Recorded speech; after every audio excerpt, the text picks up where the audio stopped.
दोस्तों बहुत टाइम बाद मैंने कोई वेब सीरीज शुरू से लेके एंड तक पूरी देखी। जो वेब सीरीज लोग एक रात में खत्म कर देते हैं, मैंने 10-15 दिन में ईएमआईज में किस्तों में देख देख के इसको खत्म किया, क्योंकि मुझे लग रहा था कि इससे बहुत कुछ मिल रहा है, बहुत कुछ सीखने को मिल रहा है।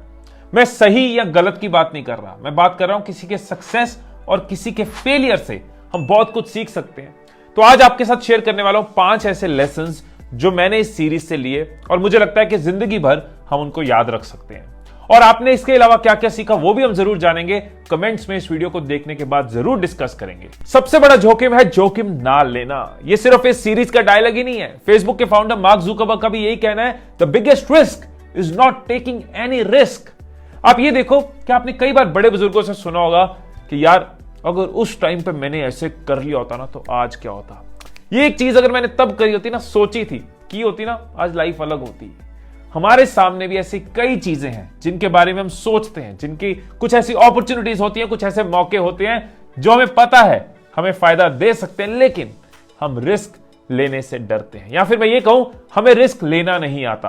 दोस्तों रिस्क लेने का मतलब ये नहीं होता कि गाड़ी चलानी सीखी नहीं और सीधा हाईवे के ऊपर गाड़ी ले गई। रिस्क लेने का मतलब है गाड़ी चलानी सीखी, उसको प्रैक्टिस किया, उसको समझा, उसके बाद सड़क पे लेके गए। रिस्क सड़क पे भी है, लेकिन वो एक प्लान्ड और कैलकुलेटेड रिस्क है। You cannot avoid risk, you need to learn to manage it. Risk को मैनेज करना आना चाहिए। अच्छा ये सोचो कि जब इंश्योरेंस कंपनीज हमसे छोटे छोटे प्रीमियम लेके क्लेम के टाइम पे इतना बड़ा क्लेम देती है, तो क्या वहां रिस्क नहीं होता? क्या वो जोखिम नहीं उठाती?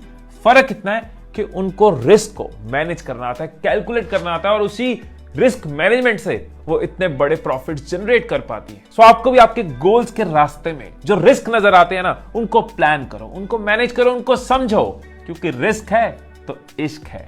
और अगर रिस्क को समझना है तो यहां पे आता है हमारा second lesson, keep learning and growing. दोस्तों इस सीरीज में आपने देखा कि हर्षद मेहता जॉबर की जॉब करते हैं सीखने के लिए, खुद को ट्रेन करने के लिए, ट्रेडिंग के बारे में, इंडस्ट्री के बारे में समझने के लिए।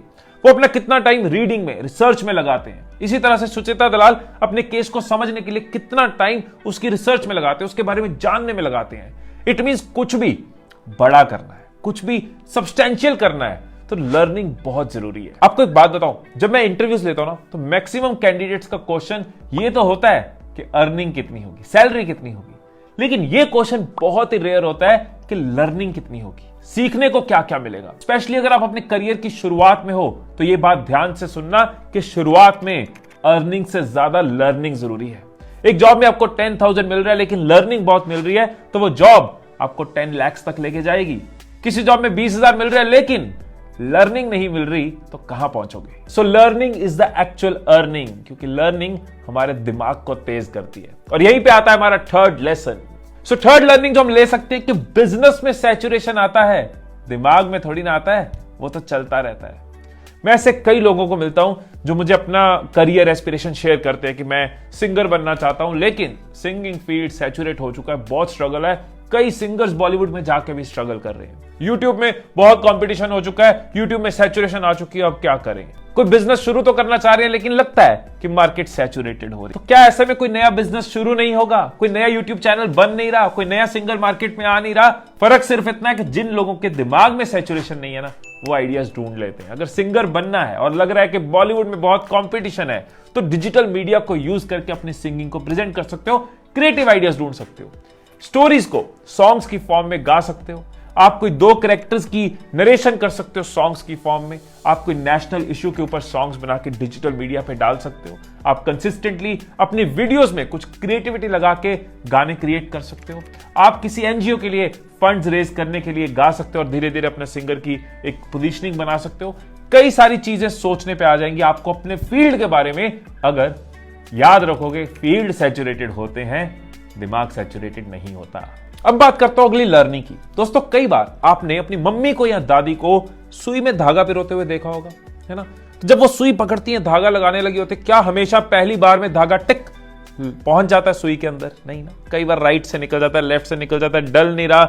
1-2 बार कोशिश करी, नहीं हो पाया, चश्मा लगाया, लगाने की कोशिश करी, बाहर धूप में जाके हाँ फिर कोशिश करी और लग जाता है। कई बार 1 बार में लग जाता है, कई बार 4 बार 5 बार में लगता है, कई बार चश्मा लगा के लगेगा। लेकिन क्या वो 1 बार अगर नहीं डला तो दोबारा डालने की कोशिश नहीं करते। सो इस पॉइंट में जो मैं आपसे शेयर कर रहा हूं ना, वो सिर्फ लर्निंग नहीं है, वो बहुत बड़ा रिमाइंडर है, और वो रिमाइंडर बार बार हमें मिलना चाहिए कि सक्सेस क्या है, फेलियर के बाद का नया चैप्टर। ये ना बहुत बड़ा सच है जो कभी नहीं बदलेगा।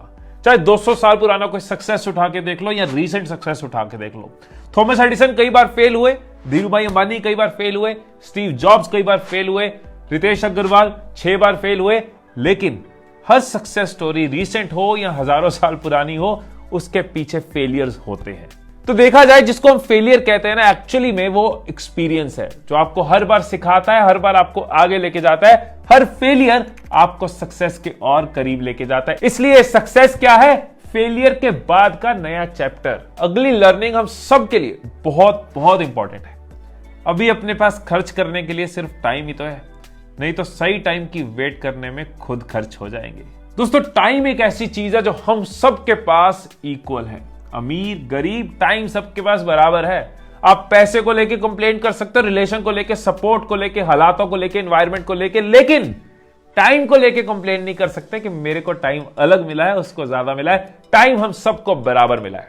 हम पैसे को खर्चने की कई बार प्लानिंग करते हैं, पैसा आएगा तो ऐसे खर्चेंगे, पैसा आएगा तो ये करेंगे, उसके बाद ये होगा, लेकिन टाइम जो पहले से आपके पास है, जो हर रोज आपको मिल रहा है, उसको खर्च करने की, उसको कैसे स्पेंड करना है, उसको कैसे मैनेज करना है, इसकी प्लानिंग हम कितना सीरियसली करते हैं, यह सवाल खुद को पूछना होगा। कुछ लोग तो सही टाइम का वेट करते रहते हैं कि सही टाइम आएगा, और कुछ लोग सही टाइम लेकर आते हैं। आप उनमें से हो जो अपने लिए सही टाइम लेकर आओगे, क्योंकि आप ट्रेनिंग वीडियोस देखते हो, आप इस तरह की वीडियोस देखते हो, सीखते हो, दूसरों को सिखाते हो। इसके अलावा इस सीरीज से आपने क्या क्या सीखा, सक्सेस और फेलियर से क्या क्या सीखा, नीचे कमेंट्स में जरूर बताना। वहां इस डिस्कशन को और आगे लेके जाएंगे। और अगर आप YouTube पे ग्रो करना चाहते हैं तो नीचे डिस्क्रिप्शन में मेरे ट्रेनिंग प्रोग्राम का लिंक है। अगर आप मेरी डेली पोस्ट के साथ कनेक्टेड रहना चाहते हैं तो Instagram पे मेरे साथ कनेक्ट कर सकते हैं। फिर मिलेंगे अगली वीडियो में, तब तक खुश रहिए, खुशियां बांटते रहिए। I love you all.